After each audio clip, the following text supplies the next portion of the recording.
Hello guys, welcome back to the channel. In today's video, I'm going to show you how you can find the mysterious Frostspore butterfly in Heartopia game. Okay, first of all guys, you need to take the quest from Nanua. You need to find him and he's right here. Okay, and I'm going to click on the mysterious Frostspore butterflies. Okay, and then the quest will be started. And then you need to find the Frostspore butterfly, and I'm going to show you guys the Frostspore butterflies location. Okay, basically you can find them in the forest. You can open your map and then go to the forest.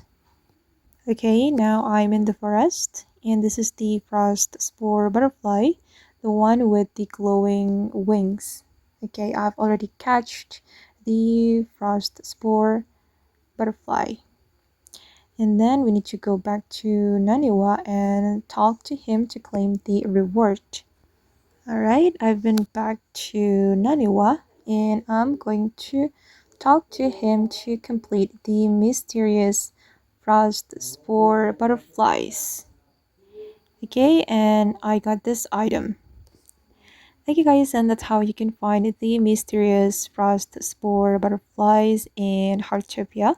I hope this video will be useful for you. Thank you so much for watching, and bye!